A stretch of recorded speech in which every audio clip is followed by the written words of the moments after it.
നമസ്കാരം. എല്ലാ പ്രേക്ഷകർക്കും അന്യോന്യത്തിലേക്ക് സ്വാഗതം. അന്യോന്യത്തിൻ്റെ ക്യാമറയ്ക്ക് മുന്നിൽ ഇന്നുള്ളത് വിദ്യാർത്ഥിനിയായ തമ്പാട്ടി മധുസൂദനൻ. തമ്പാട്ടി മധുസൂദനൻ എന്ന് പറഞ്ഞാൽ പ്രേക്ഷകർക്ക് മനസ്സിലാവണം എന്നില്ല. തിരുവനന്തപുരത്തെ ദേശീയ ഗാനത്തെ അനാദരിച്ചതിന് കേസെടുത്ത 7 പേരിൽ 7 പ്രതികളിൽ ഒരാൾ എന്ന് പറയണം. വേണ്ടേ?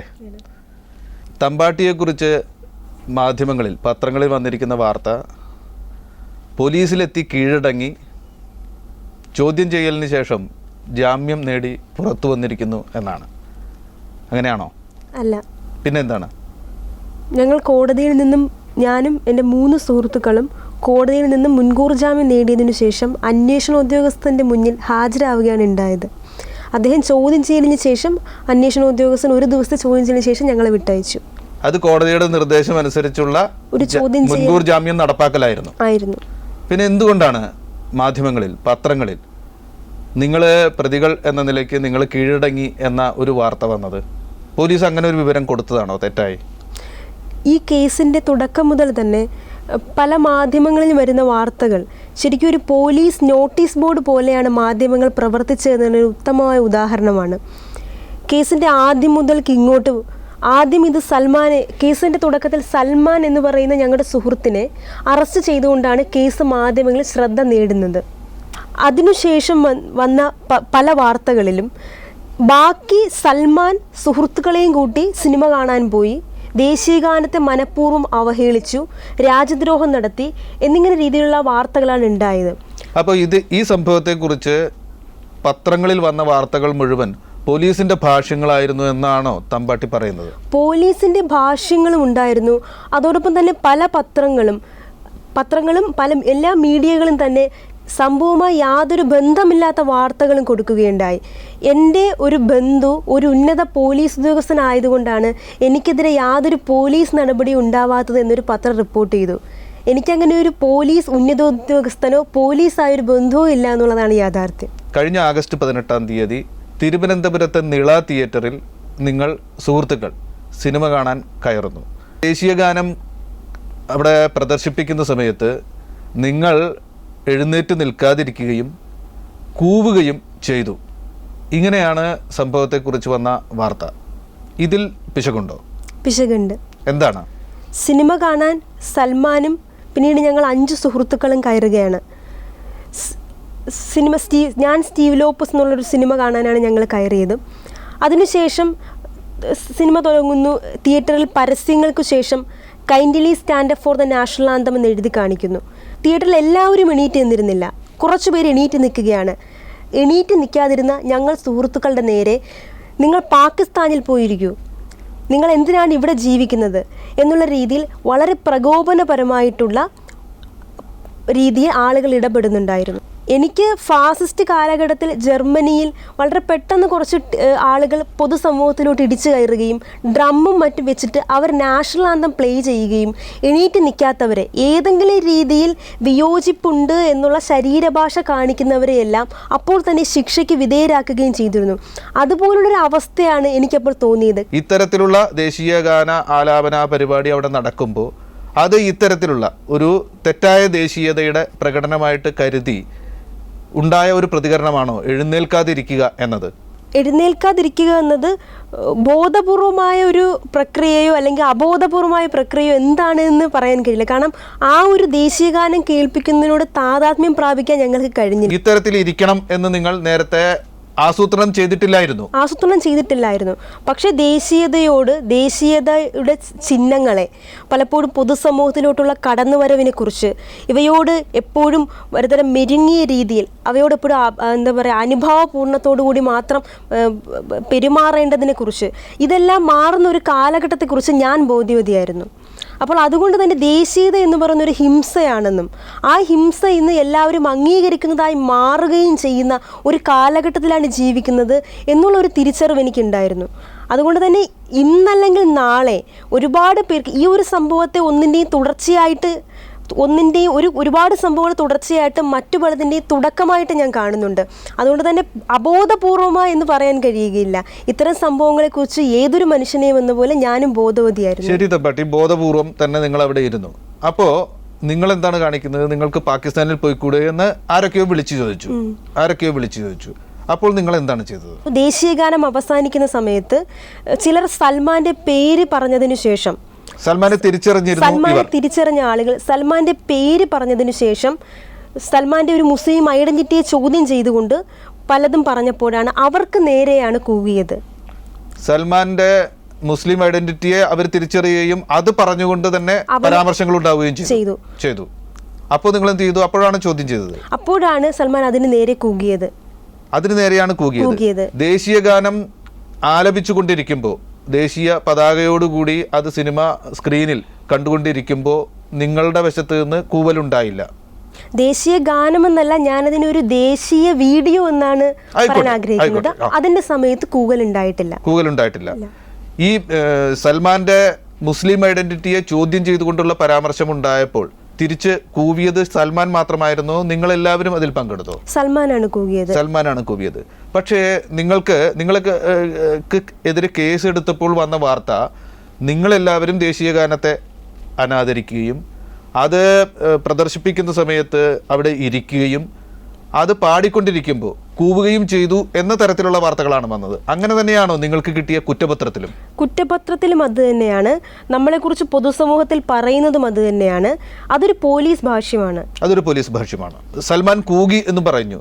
അതിനുശേഷം ഒരു വാക്കേറ്റം സിനിമ തുടങ്ങുന്നതിന് മുമ്പ് സമയമുണ്ട്. ഒരു വാക്കേറ്റം നടന്നിരുന്നോ? നമ്മുടെ അടുത്തിരുന്ന മറ്റു പലരും ഇതിനെതിരെ നിങ്ങൾ ദേശീയത കാണിക്കുവാനല്ല എന്ന് വെച്ചാൽ സൽമാനോടും ഞങ്ങളോടും പ്രകോപനപരമായ ഒരു അന്തരീക്ഷം സൃഷ്ടിച്ചവരോട്, നിങ്ങൾ ദേശീയത കാണിക്കാനാണോ തിയേറ്ററിൽ വരുന്നത്, നിങ്ങൾക്ക് സിനിമ കാണാനല്ലേ വരുന്നത് എന്ന് സൽമാനെ എതിർത്തവരോട് അവർ പറയുകയുണ്ടായി. മധ്യസ്ഥർ എന്ന നിലയ്ക്കല്ല, ദേശീയഗാനത്തിന് ഇരുന്നവർ എന്ന നിലയ്ക്കാകാം, അല്ലെങ്കിൽ ഈ വിഷയത്തിന്റെ ഇവർ കാണിക്കുന്ന ഹിംസയോടുള്ള പ്രതികരണം എന്നുള്ള നിലയിലാകാം. അങ്ങനെ ഏതൊക്കെയോ നിലയിൽ അവിടെ അവർ പ്രതികരിച്ചു. തമ്പാട്ടി, ഇവിടെ ഒരു കാര്യം കൂടി ക്ലിയർ ചെയ്ത് പോകേണ്ടതുണ്ട്.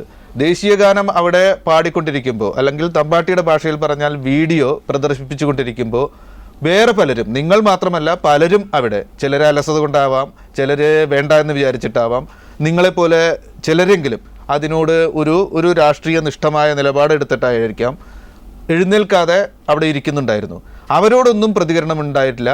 സൽമാൻ ഇരിക്കുന്ന ഒരു കൂട്ടം, ഒരു നിരയിൽ 5 പേർ എന്നത് തിരിച്ചറിഞ്ഞിട്ട് നിങ്ങളോട് മാത്രമാണ് എതിർപ്പുകാർ ശബ്ദമുയർത്തി വന്നത്. അങ്ങനെയാണോ? അതെ, അങ്ങനെയാണ്. അങ്ങനെ തന്നെ വിശ്വസിക്കുന്നു. സൽമാന്റെ മുസ്ലിം ഐഡന്റിറ്റി തന്നെയാണ് അതിന് കാരണമായത്. അതെ. സൽമാനെ നേരത്തെ അറിയാവുന്നത് കൊണ്ടാണ് ആ പ്രശ്നമുണ്ടായത്. അതെ. സൽമാനെ അറിയാമെന്നല്ലാതെ സൽമാനോടൊപ്പം ഉണ്ടായിരുന്ന ആരെയും ഇവർക്ക് അറിയില്ലായിരുന്നു എന്ന് വേണം കരുതാൻ. ഈ സംഭവ രംഗത്തേക്ക് തന്നെ തിരിച്ചു പോവാം. ഇങ്ങനെ ഒരു പ്രശ്നം ഉണ്ടായതിനു ശേഷം സിനിമ മുഴുവൻ നിങ്ങൾ ഇരുന്ന് കണ്ടു, അവരും ഇരുന്ന് കണ്ടു. അതെ. മറ്റൊരു പ്രശ്നവും അവിടെ ഉണ്ടായില്ല തിയേറ്ററിനുള്ളിൽ. ഇല്ല. അതിനുശേഷം പുറത്തിറങ്ങി കഴിഞ്ഞിട്ട് എന്തെങ്കിലും പ്രശ്നം ഉണ്ടായോ? പുറത്തിറങ്ങിയതിന് ശേഷം ഇവർ സൽമാൻ കുറച്ച് പുറകിൽ നിന്നാണ് നടന്നു വരുന്നത്, ഞങ്ങൾ കുറച്ച് മുന്നിൽ നിന്ന് നടന്നു. അപ്പോൾ സൽമാന് നേരെ എന്തോ ഉറക്കെ സംസാരിക്കുന്നത് കണ്ടു. അപ്പോൾ സൽമാൻ പറഞ്ഞു, നിങ്ങൾ എന്തിനാണ് ഇങ്ങനെ വളരെ മാസ്കുലൈനായ രീതിയിൽ സംസാരിക്കുന്നത്, നമുക്ക് അവരോട് കൂടി നിന്ന് സംസാരിക്കാമെന്ന് കരുതി സൽമാൻ ഞങ്ങളുടെ അടുത്തോട്ട് വരുന്നു. അപ്പോൾ അവർ വന്നിട്ട് നമ്മളോട് മുൻപ് പറഞ്ഞ അവരുടെ പ്രയോഗങ്ങളുടെ, അവരുടെ ഭാഷയുടെ കണ്ടിന്യൂഷൻ എന്നുള്ള വണ്ണം പിന്നീട് പറയുകയാണ്, ഇങ്ങനെ ചെയ്യാൻ പാടുണ്ടോ തുടങ്ങിയ രീതിയിൽ അവരുടേതായ ഭാഷയിൽ അവർ സംസാരിക്കുകയാണ്. അതൊരു വാക്കേറ്റമായി മാറിയോ? അതൊരു വാക്കേറ്റം എന്നുള്ള രീതിയിൽ, കാരണം ആളുകൾ കൂടിയോ ഒരു സീനായി മാറിയോ? ഇല്ലില്ല, ഞങ്ങൾ ഇത്രയും പേര് തന്നെയായിരുന്നു ഉണ്ടായിരുന്നത്. പക്ഷേ സാർ, വാക്കേറ്റം എന്ന് പറയുമ്പോൾ എന്ന് വെച്ചാൽ 2 പേർ തമ്മിൽ സംസാരിക്കുകയാണ്, 2 പേർ ശബ്ദമുയർത്തി സംസാരിക്കുകയാണ്. ഒരു അധികാരം അല്ലെങ്കിൽ അധികാരം വഹിക്കുന്ന ഒരു ഐഡിയോളജിയുടെ കൂടെ നിൽക്കുന്ന ഒരാൾക്ക്, അല്ലെങ്കിൽ തനിക്ക് അധികാരമുണ്ട് എന്ന് പറയുന്ന ഒരാൾ ശബ്ദമുയർത്തുന്നതിന് വല്ലാത്തൊരു ഹിംസയുണ്ട്. അതേസമയം അധികാരമില്ലാത്തവന് ഏതു സമയവും ഇരയാക്കപ്പെടാം, ഏതു സമയം പ്രതിയാക്കപ്പെടാമെന്ന് കരുതുന്ന ഒരാൾക്ക് ശബ്ദമുയർത്തപ്പെടാൻ പലപ്പോഴും സങ്കുചിതത്വം ഉണ്ടാകും. അഥവാ ശബ്ദമുയർത്തിയാൽ തന്നെ അതൊരു പ്രതികരണമായിട്ടാണ് ഞങ്ങൾ കാണുന്നത്. എന്തോ ആവട്ടെ, വാക്കേറ്റമെന്നോ അല്ലെങ്കിൽ നിങ്ങളുടെ മേൽ അവർ വാക്കാൽ നടത്തിയ ഹിംസ എന്നോ എങ്ങനെ അതിന് വിളിച്ചാലും അതെങ്ങനെയാണ് അവസാനിച്ചത്? അതിനുശേഷം കുറച്ച് സംസാരിച്ചതിന് ശേഷം സൽമാനും ഞങ്ങളും തീരുമാനിച്ചു ഞങ്ങൾ പോവുകയാണ്, നിങ്ങളുടെ തിനിയും സംസാരിക്കാൻ ഞങ്ങൾ തയ്യാറല്ല എന്ന് പറഞ്ഞിട്ട് പിരിഞ്ഞു. കാരണം ഞങ്ങൾക്ക് മാസ്കുലൈൻ ആയിട്ടുള്ള പ്രകടനങ്ങളോട് ഞങ്ങൾക്ക് തല്ലുണ്ടാക്കാൻ താല്പര്യമില്ല, ഞങ്ങൾക്കതിന് കഴിയുകയില്ല എന്ന് കരുതി ഞങ്ങൾ തിരിച്ചു വരികയാണ്. അതിനുശേഷം ഈ അഖിൽ ചന്ദ്രൻ അവരൊക്കെയാണല്ലോ പരാതി കൊടുത്ത്, ഇവർ രണ്ടുപേരും പിന്നീട് പോയിട്ട് പോലീസിന് നിങ്ങൾക്കെതിരെ പരാതി കൊടുക്കുകയാണോ ഉണ്ടായത്? അതിനുശേഷം സൽമാൻ ഓഗസ്റ്റ് 15 ഒരു സ്വാതന്ത്ര്യദിനത്തിന് ഓഗസ്റ്റ് 15 സ്വാതന്ത്ര്യദിനത്തിനന്ന് ഫേസ്ബുക്കിലുള്ള അമിത ദേശീയതാ പ്രകടനങ്ങളെയും പിന്നീടുണ്ടാകുന്ന ഇത്തരം ദേശീയതയും ഒക്കെ വിമർശിച്ചുകൊണ്ട് ഒരു സിനിമാ ഗാനമാണ്, ഞാനത് പറയാൻ ആഗ്രഹിക്കുന്നു, ഒരു സിനിമാ ഗാനത്തിൻ്റെ ഒരു പാരഡി ഫേസ്ബുക്കിലിട്ടിരുന്നു. ഞാനത് ഷെയർ ചെയ്യുകയും ചെയ്തിരുന്നു. അപ്പോൾ ഈ ഒരു പോസ്റ്റ് അവർ ഫേസ്ബുക്കിൽ റിപ്പോർട്ട് ചെയ്തതായി പിറ്റേ ദിവസം ഞങ്ങളെ കണ്ടപ്പോൾ സൽമാൻ പറഞ്ഞിരുന്നു. അപ്പോൾ ഫേസ്ബുക്കിലുള്ള പരാമർശങ്ങൾക്കും ഫേസ്ബുക്കിലുള്ളതിനുമെല്ലാം ഫേസ്ബുക്കിൽ തന്നെ റിപ്പോർട്ട് ചെയ്യുവാനും അത് നീക്കാനും ഒക്കെ നിയമങ്ങളുണ്ട്. അപ്പോൾ അത് പബ്ലിക്കിൽ നിന്ന് പ്രൈവറ്റ് ആക്കി മാറ്റി സുഹൃത്തുക്കൾക്ക് മാത്രം കാണുന്ന രീതിയിലോട്ട് മാറ്റി. പക്ഷേ പിറ്റേന്ന് രാവിലെ ഞങ്ങൾ അറിയുന്നത് സൽമാനെ പോലീസ് അറസ്റ്റ് ചെയ്തു. അന്ന് രാത്രി ഉണ്ടായ പല പോർട്ടലുകളിലുമൊക്കെ തന്നെ ഈ ഒരു പോസ്റ്റ് വിവാദാത്മക രീതിയിൽ പറയുകയുണ്ടായി. അന്ന് എന്ന് വെച്ചാൽ ഞങ്ങളിത് അറിയുന്നത് പിറ്റേന്ന് രാവിലെയാണ്. അന്ന് രാത്രി തന്നെ ഇത് വല്ലാത്ത ഒരു സമൂഹത്തിൽ ഫേസ്ബുക്കിൽ കാണാം, ഫേസ്ബുക്കിലും ഈ പറഞ്ഞ പോർട്ടലിൽ വന്ന കമൻറ്റുകളിലും ഈ പറയുന്ന ആളുകൾ സൽമാനെയും സൽമാൻ്റെ കൂടെയുള്ള സുഹൃത്തുക്കളിൽ പലരുടെയും പേരുമൊക്കെ പറഞ്ഞിട്ട് ഇന്ന ആളുകൾക്ക് എന്ത് ശിക്ഷ വിധിക്കണമെന്ന് തന്നെ സമൂഹം തീരുമാനിച്ചു കഴിഞ്ഞു. എനിക്ക് അവർ വിധിച്ച ശിക്ഷ ദേശീയോദ്ഗ്രഥന ബലാത്സംഗമാണ് എന്ന് പറഞ്ഞാൽ അവരതിന് വിശദീകരണം കൊടുക്കുന്നുണ്ടോ? അവരുടെ വിശദീകരണം, ഒരു പെൺകുട്ടി ദേശീയ ഗാനത്തിന് എണീറ്റില്ല, ഫേസ്ബുക്കിലിട്ട് ഇങ്ങനെ ഒരു പോസ്റ്റ് ഷെയർ ചെയ്തു, അതുകൊണ്ട് സൽമാൻ്റെ അമ്മയ്ക്കും എനിക്കും അവർ വിധിച്ച ശിക്ഷ ദേശീയോദ്ഗ്രഥന ബലാത്സംഗമാണ്. ഇതിനെതിരെ പോലീസിന്റെ നടപടി ഒന്നും ഉണ്ടായിട്ടില്ല. നേരെ മറിച്ച് പിന്നീട് വന്ന വാർത്തകളിൽ കാണുന്നത് നിങ്ങളിൽ പലരും തന്നെ സൽമാന്റെ ഈ സുഹൃത്തുക്കൾ അവിടെ വെച്ച് ഇത്തരത്തിൽ ദേശീയ ഗാനത്തോട് അനാദരവ് കാട്ടുക മാത്രമല്ല ചെയ്തത്, അതിനു മുമ്പും ഫേസ്ബുക്കിലൊക്കെ ഒട്ടേറെ ദേശീയ വിരുദ്ധ പരാമർശങ്ങൾ നടത്തിയിരുന്നു എന്ന് വാർത്ത വന്നിരുന്നു. അതിൽ തമ്പാട്ടിയുടേതാണ് എന്ന് ഇപ്പോൾ ഞാൻ മനസ്സിലാക്കുന്നു. തമ്പാട്ടി എന്ന ഒരു പ്രൊഫൈലിൽ ദേശീയ പതാകയെ അടിവസ്ത്രത്തോട് താരതമ്യപ്പെടുത്തുന്ന പരാമർശങ്ങൾ ഉണ്ടായിരുന്നു എന്ന വരികൾ ഉണ്ടായിരുന്നത് ഇപ്പൊ ഞാൻ ഓർക്കുകയാണ്. അങ്ങനെ എന്തെങ്കിലും പരാമർശം തമ്പാട്ടി നടത്തിയിരുന്നോ? ഈ തമ്പാട്ടി എന്ന പ്രൊഫൈൽ തമ്പാട്ടിയുടേതാണോ? തമ്പാട്ടി എന്ന പ്രൊഫൈൽ എൻ്റേത് തന്നെയാണ്. ആ ഒരു പരാമർശം നടത്തുന്നതും ഫേസ്ബുക്കിൽ ഓഗസ്റ്റ് 15 കാണുന്ന ദേശീയതാ പ്രകടനങ്ങളെക്കുറിച്ച് ഞാൻ ഓഗസ്റ്റ് 16 നടത്തിയ ഒരു അഭിപ്രായ പ്രകടനമാണ്. അതിന് കാരണമായത് കോഴിക്കോടും എനിക്കൊന്ന് കേരളത്തിലെ മിക്കവാറും ഞാൻ കോഴിക്കോടാണ് കണ്ട ഫ്ലെക്സ് ഉണ്ട്, വലിയൊരു പരസ്യമുണ്ട്, അടിവസ്ത്രത്തിൻ്റെ ആടാണ്, എൻജോയ് യുവർ ഫ്രീഡം എന്ന് പറഞ്ഞതിന് ശേഷം ഒരു അമേരിക്കൻ ഫ്ലാഗിൻ്റെ അണ്ടർഗാർമെൻറ്റ് ധരിച്ച പുരുഷൻ്റെയും സ്ത്രീയുടെയും ഫോട്ടോ, അവർ ഓടുന്ന വല്ലാത്തൊരു ആനന്ദം അനുഭവിക്കുന്ന ഒരു ഫോട്ടോ, എന്ന് വെച്ചാൽ ഒരു വല്ലാത്ത ഫ്രീഡത്തിൻ്റെ ഒരു ആനന്ദം വരുന്നൊരു ഫോട്ടോ, അങ്ങനെ ഒരു ഫ്ലെക്സും അങ്ങനെ ഒരു ആടും ഒക്കെ ഞാൻ കണ്ടിരുന്നു. അപ്പോൾ അതിനെ കളിയാക്കിക്കൊണ്ടാണ് ഇങ്ങനെ ഒരു അടിവസ്ത്രത്തോട് ഉപമിച്ചുകൊണ്ടുള്ള ഒരു പോസ്റ്റല്ല, ഇത്തരം ഇതിനെ കളിയാക്കിക്കൊണ്ട് ഞാനൊരു പോസ്റ്റ് ഇട്ടത്. ആ പോസ്റ്റിൽ അതിൻ്റെ അന്തസത്തയിൽ അത് ഉയർത്തിപ്പിടിക്കുന്ന ദർശനത്തിൽ, രാഷ്ട്രീയത്തിൽ, പ്രത്യയശാസ്ത്രത്തിൽ ഒക്കെ തമ്പാട്ടി ഇപ്പോഴും ഈ കേസുണ്ടായിട്ടും ഈ പീഡാനുഭവങ്ങൾക്ക് ശേഷവും ഉറച്ചു നിൽക്കുന്നു. കാരണം അധികാരത്തെ ഭാഷയിലെ ഏത് ശൈലി കൊണ്ടാണ്, എങ്ങനെയുള്ള ഭാഷ കൊണ്ടാണ് വിമർശിക്കേണ്ടത് എന്നൊരു ചോദ്യം എപ്പോഴും ഉണ്ട്. എനിക്ക് അതിന് ഉദാഹരിക്കാൻ കഴിയുന്നത് എനിക്ക് ഇഷ്ടമുള്ളൊരു കഥയാണ് ധർമ്മപുരാണം. അടിയന്തരാവസ്ഥയ്ക്കു ശേഷം OVC എഴുതിയൊരു കഥയാണ്. അവിടെ ഒരു വല്ലാത്തൊരു ഫാസിസ്റ്റ് ഏകാധിപത്യത്തേക്ക് വിമർശിക്കുവാൻ വേണ്ടി അദ്ദേഹം കശ്യപ പ്രജാപതിക്ക് തൂറാൻമുട്ടി എന്ന് പറഞ്ഞാണ് ആ കഥ തുടങ്ങുന്നത് തന്നെ. അപ്പോൾ അശ്ലീലം എന്ന് പറയുന്ന കാര്യങ്ങൾ, സമൂഹം ഗോപ്യമായി വെക്കേണ്ട കാര്യങ്ങളെയൊക്കെ പുറത്ത് കാണിച്ചുകൊണ്ടാണ് ഈ പറഞ്ഞ അധികാരത്തിൻ്റെ ഭീകരത എന്തുമാത്രമാണ് എന്ന് ആ ഒരു ഭാഷയ്ക്ക് എൻ്റെ അഭിപ്രായത്തിൽ വേറെ ഏതിനെ കമ്മ്യൂണിക്കേറ്റ് ചെയ്യാൻ കഴിയുന്ന രീതിയിൽ വളരെ വ്യക്തമായി തന്നെ ആ ഹിംസയെ തുറന്നു കാണിക്കുവാനും അധികാരം എന്താണെന്നും ജനങ്ങളിലേക്ക് എത്തിക്കാനും കഴിഞ്ഞു എന്നാണ് ഞാൻ കഴിയുന്നത്. എന്നിട്ട് ഇത്തരത്തിലൊരു കേസ് ചാർജ് ചെയ്തു. ആ കേസിൽ നിങ്ങൾക്കെതിരെ ചുമത്തിയിരുന്ന കുറ്റകൃത്യങ്ങൾ എന്തൊക്കെയാണ് എന്നതിനെക്കുറിച്ച് ധാരണയുണ്ടോ? ഉണ്ട്. ഒന്നാമത്തെ കുറ്റകൃത്യമായി വരുന്നത് രാജ്യദ്രോഹം തന്നെയാണ്. അതിൽ നിങ്ങൾ തെറ്റ് കാണുന്നുണ്ടോ? ദേശീയ ചിഹ്നങ്ങളോടും അല്ലെങ്കിൽ ദേശീയ പതാകയോടുമുള്ള ഇത്തരം അനാദരവുകളെ 3 വർഷം മുതൽ ജീവപര്യന്തം വരെ ശിക്ഷ കിട്ടാവുന്ന ഒരു കേസും ഒരു രാജ്യദ്രോഹ കുറ്റം ചുമത്തുന്നത് ഞാൻ മുമ്പ് പറഞ്ഞതുപോലെ പല സംഭവങ്ങളുടെയും തുടർച്ചയാണ്.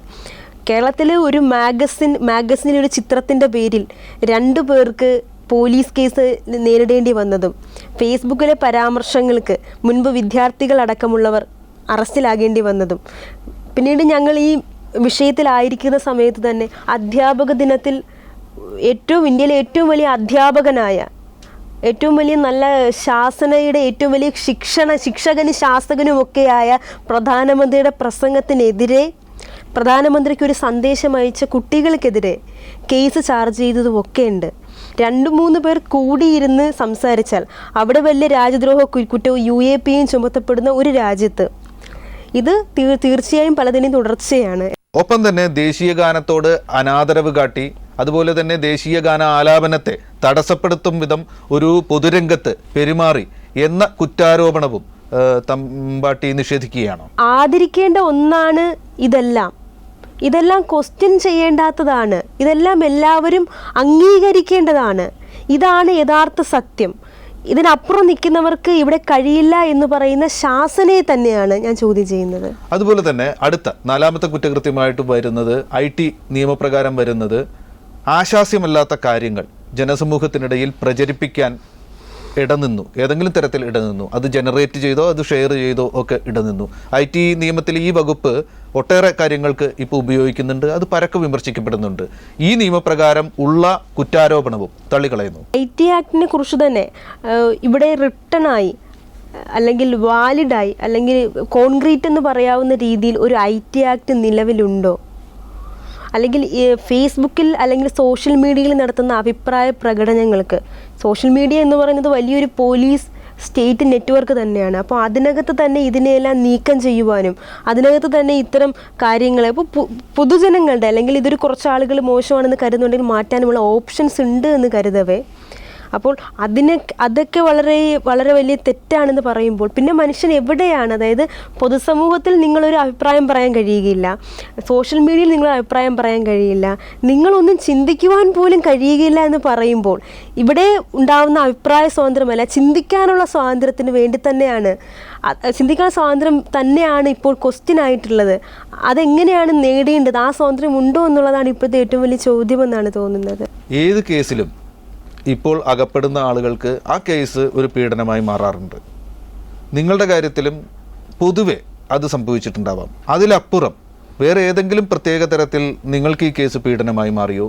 ഈ കേസിലുള്ള നിങ്ങൾ 2 പേരെങ്കിലും, എൻ്റെ അറിവിൽ തമ്പാട്ടി അടക്കം 2 പേരെങ്കിലും പെൺകുട്ടികളാണ്, അവർക്ക് അത് പ്രത്യേക തരത്തിലുള്ള പീഡനമായി മാറിയോ? എങ്ങനെയായിരുന്നു നിങ്ങളുടെ കേസ് അനുഭവം?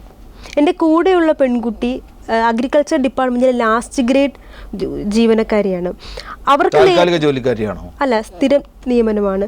അപ്പോൾ അവർക്ക് നേരിടേണ്ടി വന്നത് കാരണം ഈ രാജ്യസ്നേഹവും ദേശീയതയൊക്കെ പ്രകടിപ്പിക്കണം എന്നുള്ളത് കൊണ്ടാവാം അവരുടെ മുകളിലുള്ള ഓഫീസേഴ്സ്, ബ്യൂറോക്രാറ്റ്സും മറ്റുള്ളവരും ഒക്കെ അവരെ പീഡിപ്പിക്കുന്ന നിലപാട്, അവരുടെ ജോലി തന്നെ പ്രശ്നത്തിലാക്കുന്ന രീതിയിലുള്ള നിലപാടാണ് അവർ തുടർന്നുകൊണ്ട് പോകുന്നത്. ഒരു വാടക നിൽക്കാനൊരു വീട് നഷ്ടപ്പെടുന്ന രീതിയിൽ, വാടകയ്ക്ക് താമസിക്കുന്ന സ്ഥലത്ത് നിന്ന് ഇറങ്ങി പോകാൻ പറഞ്ഞോ? അങ്ങനെ ഒരു അവസ്ഥയിൽ നിൽക്കാനിന്ന് വീട് നഷ്ടപ്പെടുന്ന രീതിയിൽ അല്ലെങ്കിൽ വീട്ടിൽ നിന്ന് മറ്റ് തിരസ്കൃതമാകുന്ന ഒരു അവസ്ഥയിൽ എന്തുകൊണ്ട് നിൽക്കേണ്ടി വരുന്നു എന്നുള്ളൊരു ചോദ്യമുണ്ട്. തമ്പാട്ടിക്കെതിരെ ഇത്തരത്തിൽ വാർത്തകൾ വന്നപ്പോൾ ആ ക്യാരക്ടർ തമ്പാട്ടിയാണ് എന്ന് മനസ്സിലാക്കിയപ്പോൾ നാട്ടുകാരുടെ പ്രതികരണം, ചുറ്റുവട്ടത്തുള്ള അയൽവാസികളുടെയൊക്കെ പ്രതികരണം എന്തായിരുന്നു? ഞങ്ങൾക്ക് പോലീസ് അറസ്റ്റിൽ നിന്നും രക്ഷപ്പെടാൻ വേണ്ടി ഞങ്ങൾ ഒളിവിലായിരുന്നു. അപ്പോൾ ഒളിവിലാവുമ്പോൾ ഉണ്ടാകുന്ന കുറച്ചധികം കാര്യങ്ങൾ, മറ്റുള്ളവരെ പേടിക്കുക, ഇവിടെ എവിടെയാണ് പോലീസ് എന്ന് കരുതുക, അല്ലെങ്കിൽ നമ്മുടെ കൂടുതൽ ഐഡൻറ്റിറ്റി വെളിപ്പെടുത്താതിരിക്കുക തുടങ്ങിയ പല ശീലങ്ങളും അതൊക്കെ ഇപ്പോഴും ഉണ്ട് എന്ന് പറയേണ്ടി വരും. കാരണം അങ്ങനെ കുറച്ചധികം കാലം അങ്ങനെ കഴിയേണ്ടി വന്നതുകൊണ്ട് എങ്ങനെയാണ് പൊതുസമൂഹം സ്വീകരിക്കുക എന്നുള്ളതിനെക്കുറിച്ച് വളരെയധികം വിസിബിളായിട്ടുള്ളൊരു എക്സ്പീരിയൻസ് ഉണ്ടായിട്ടില്ല. തമ്പാട്ടിക്ക് എത്ര പ്രായമായി? 22 വയസ്സ്. ഈ 22 വയസ്സിന് ഇടയ്ക്ക് 2 മാസത്തോളം നീണ്ട ഒളിവ് ജീവിതം നടത്തേണ്ടി വന്നു. അങ്ങനെ ഒരു അനുഭവത്തിന് വിധേയമായപ്പോൾ എന്തു തോന്നി? ഇതിൽ വന്ന മറ്റ് 5 പ്രതികളുടെ അനുഭവങ്ങൾ 5 രീതിയിലാണുള്ളത്. ഒരാൾക്ക് ഗവൺമെൻറ് എംപ്ലോയി എന്നുള്ള രീതിയിൽ കൂടുതൽ കാര്യങ്ങൾ എന്ന് വെച്ചാൽ ഗവൺമെൻറ് എംപ്ലോയി ആകുമ്പോൾ കൂടുതൽ കൂടി സിസ്റ്റത്തിന് വേണ്ടി മെരുക്കപ്പാണ്. അപ്പോൾ അതിൻ്റെ രീതിയിൽ അനുഭവിക്കേണ്ടി വന്നു. വേറൊരാൾക്ക് IBയുടെ എന്ന് വെച്ചാൽ ഈ ഒരു കേസിൽ ഇന്റലിജൻസ് ബ്യൂറോയുടെ വരെ മണിക്കൂറുകൾ നീണ്ട ചോദ്യം ചെയ്യലുകൾക്ക് വിധേയരാകേണ്ടി വന്നു. പലരുടെയും ജാമ്യ കണ്ടീഷൻസും പല രീതിയിലാണ്. തമ്പാട്ടി മുൻകൂർ ജാമ്യം നേടി അന്വേഷണ ഉദ്യോഗസ്ഥന് മുമ്പിൽ ഹാജരായി. അവിടെ ഫലത്തിൽ ഒരു ചോദ്യം ചെയ്യൽ ഉണ്ടായിരുന്നു. ആ ചോദ്യം ചെയ്യൽ അനുഭവം എങ്ങനെയായിരുന്നു? പോലീസ് എന്ന് പറയുന്ന ഒരു ഏജൻസി വളരെ തന്ത്രപരമായൊരു നിലപാടിലാണ് നമ്മളെ ചോദ്യം ചെയ്യുന്നത്. കാരണം അവർ വളരെ ഒരു കുരുത്തക്കേട് കാണിച്ച കുട്ടിയോട് എല്ലാ അധികാരവുമുള്ള ഒരു അച്ഛൻ പെരുമാറുന്നത് പോലെ എന്നുള്ളൊരു ഇമേജ് ഒക്കെ ഉണ്ടാക്കിക്കൊണ്ടാണ് അവർ സംസാരിക്കുന്നത്. അല്ലാണ്ട് പോലീസിന്റെ സാധാരണ പിപ്പിടികാട്ടലും വിരട്ടലും തല്ലുമെന്ന് പറയലും അതൊന്നും ഉണ്ടായില്ല. പക്ഷേ പോലീസിൻ്റെ ഈ വിരട്ടലും മറ്റും ഉണ്ടാകാതിരുന്നത് അവരോട് പ്രതികരിക്കുന്നതിൽ മാറ്റം വരുമ്പോൾ, അതായത് പ്രതികരിക്കുന്ന ആൾ കുറച്ച് വീക്കാണ് എന്ന് തോന്നുന്ന സമയത്ത് അവർ ഈ പറയുന്ന മുറകളിലോട്ടൊക്കെ പോകാറുണ്ടായിരുന്നു. പോലീസിന്റെ ചോദ്യം ചെയ്യലിലും ഇങ്ങനെ തത്വശാസ്ത്രമാണോ പറഞ്ഞിരുന്നത്? ഇതൊരു തത്വശാസ്ത്രമാണെന്ന് തോന്നുന്നില്ല. എനിക്ക് സ്വാഭാവികമായ രീതിയിൽ ഏതൊരു ചോദ്യത്തോടും ഏതൊരു കാര്യത്തോടും പ്രതികരിക്കാനുള്ള രീതിയിൽ തന്നെയാണ് പ്രതികരിച്ചത്. അല്ല, പോലീസുകാർ നിങ്ങളിൽ സാധാരണ നിലയ്ക്ക് നക്സലൈറ്റ് ബന്ധം ആരോപിക്കുക, മാവോയിസ്റ്റ് ബന്ധം ആരോപിക്കുക, അങ്ങനെയൊക്കെയല്ലേ ചെയ്യുക? അങ്ങനെയൊക്കെ ചെയ്യാൻ ശ്രമിച്ചിരുന്നവർ? എൻ്റെ ഒരു സുഹൃത്തിനെ 3 മണിക്കൂറോളം ഇന്റലിജൻസ് ബ്യൂറോ ചോദ്യം ചെയ്തു. വായിച്ച പുസ്തകങ്ങൾ മുതൽ ധരിച്ചിരുന്ന ഡ്രസ്സിലുണ്ടായിരുന്ന ബഫലോയുടെ എംബ്ലം വരെ ഇത് ഏത് സംഘടനയുടെയെങ്കിലും യൂണിഫോം ആണെന്നുള്ള രീതിയിൽ വരെ ഇന്റലിജൻസ് ബ്യൂറോ ചോദ്യം ചെയ്യുകയുണ്ടായി. പുരുഷനാണോ? അതൊരു പുരുഷനാണ്. സ്ത്രീ ആയതുകൊണ്ടൊരു ആനുകൂല്യം കാണിച്ചതാണോ നേരത്തെ? ഒരു അച്ഛനെ പോലെ പെരുമാറിക്കൊണ്ട് പോലീസുകാർ ചോദിച്ചു? സ്ത്രീ ആയതുകൊണ്ടുള്ള ആനുകൂല്യം മാത്രമല്ല, സ്ത്രീ ആയതുകൊണ്ട് തന്നെ ഇതിൽ നിന്നൊക്കെ അവർ പറഞ്ഞ് ഇതെന്തോ വലിയ കുറ്റകൃത്യത്തിൽ നിന്നൊക്കെ മാറി വരാനും ഒരു സ്റ്റീരിയോടൈപ്പ് ആയിട്ടൊക്കെ ജീവിക്കാനുമുള്ള ഇത് ഓപ്ഷൻ ഉണ്ട് എന്ന് ഓർമ്മപ്പെടുത്തുകയും അപ്പോൾ തന്നെ ജാമ്യം എടുക്കാൻ എൻ്റെ കൂടെ വന്നത് എൻ്റെ അമ്മയാണ്. അപ്പോൾ അമ്മയുടെ അധികാരങ്ങളെക്കുറിച്ചാണ് അവർ കൂടുതൽ ബോധനം നടത്തിയത്. ഒരു ധാർമ്മിക ഒരു മോറൽ ബോധനമായിരുന്നു അവർ നടത്തിയതെന്ന് വേണം പറയാനുള്ളത്. ഇപ്പോൾ വ്യത്യസ്തമായ ചിന്താഗതികളുടെ പേരിൽ ഇങ്ങനെ ഒരു കേസിൽ വന്നുപെട്ടു. ഇനി ഭാവിയിൽ എന്താണ് ഉദ്ദേശിക്കുന്നത്? ഈ തരം ചിന്താഗതികളുമായി തന്നെ ഈ അനുഭവത്തെ നേരിട്ടുകൊണ്ട് മുന്നോട്ട് പോകാൻ തന്നെയാണോ തമ്പാട്ടിയുടെ തീരുമാനം? ഏതൊരു വ്യക്തിയും ചെയ്യുന്നത് അങ്ങനെ തന്നെയാണ്. അനുഭവങ്ങളെ നേരിട്ടുകൊണ്ട് തന്നെ മുന്നോട്ട് പോവുക തന്നെയാണ് ചെയ്യുന്നത്. അനുഭവങ്ങളെ നേരിട്ടുകൊണ്ട് മുന്നോട്ട് പോകുന്നു. അതിൻ്റെ ഫലമായി കുറച്ചധികം കാര്യങ്ങൾ മനസ്സിലാകുകയുണ്ടായി. അപ്പോൾ അതൊക്കെ തന്നെ എന്താണ് വ്യവസ്ഥ എന്നുള്ളതിനെക്കുറിച്ച്, അല്ലെങ്കിൽ പോലീസ് എന്താണ്, മാധ്യമങ്ങൾ എന്താണ്, അല്ലെങ്കിൽ നമ്മുടെ സമൂഹത്തിലെ പലതിൻ്റെയും പരിമിതികൾ എന്താണ് എന്നിങ്ങനെയുള്ള കാര്യങ്ങളെക്കുറിച്ച് കുറച്ചധികം കാര്യങ്ങൾ മനസ്സിലാക്കാൻ കഴിയുകയുണ്ടായി. ഈ കേസിൽ പെട്ട ഒരു പ്രതിയുടെ കസേരയിൽ ഇരുന്നു കൊണ്ട് അല്ലെങ്കിൽ പ്രതിക്കൂട്ടിൽ നിന്നുകൊണ്ട് കേരളത്തിലെ ജനങ്ങളോട് ഞങ്ങളുടെ ഈ ക്യാമറയിൽ കൂടെ എന്തെങ്കിലും തമ്പാട്ടിക്ക് പറയാനുണ്ടോ? ഈ ഒരു രാഷ്ട്രീയ സാഹചര്യം അല്ലെങ്കിൽ ഇവിടെ നിലനിൽക്കുന്ന രാഷ്ട്രീയ സാഹചര്യം, എന്നാൽ അതിനോടൊപ്പം തന്നെ മാറുന്ന വളരെ അധികാര കേന്ദ്രീകൃതമായും വരുന്ന മാറ്റങ്ങൾ അതിൻ്റെയൊക്കെ ഒരു ഉദാഹരണമാണ് ഈ കേസ് എന്ന് പറയുന്നത്. അതായത് ദേശീയത ചിഹ്നങ്ങളും ദേശീയ ഗാനങ്ങൾ തുടങ്ങിയ ചിഹ്നങ്ങളും എല്ലാം പൊതുസമൂഹത്തിൽ വല്ലാതെ കടന്നു വരുന്നുണ്ട്. അപ്പോൾ ഇതിനെയൊക്കെ അംഗീകരിക്കേണ്ട, ഇതിനോടുള്ള ആദരവ് കാണിക്കേണ്ട ഒരു ഗതികേടിലാണ് എല്ലാവരും. അപ്പോൾ അതുകൊണ്ട് തന്നെ ഇതിനെ എല്ലാവരും മനസ്സിലാക്കുന്നുണ്ട് തന്നെ ഞാൻ കരുതുന്നു. കാരണം തിയേറ്ററിൽ ഇരുന്നത് ഈ 6 സുഹൃത്തുക്കൾ മാത്രമല്ല, ഒരുപാട് പേർ ഇരുന്നിട്ടുണ്ട്. നിന്നവരിൽ ഒരുപാട് പേർക്ക് ഇതിനെതിരായ ചിന്തകൾ ഉണ്ടായിട്ടുണ്ട്. അപ്പോൾ അതുകൊണ്ട് തന്നെ ഇത്തരം ചിന്തകൾ പ്രകടിപ്പിക്കാൻ കഴിയുന്ന പ്ലാറ്റ്ഫോമുകൾ, കൂട്ടായ്മകൾ ഉണ്ടായി വരും. ഇതിന് ബേസിക്കലി എല്ലാവർക്കും സാധിക്കുമെന്ന് തന്നെ ഞാൻ കരുതുന്നു. വളരെയധികം സന്തോഷം തമ്പാട്ടി ഇത്രയും സംസാരിച്ചു.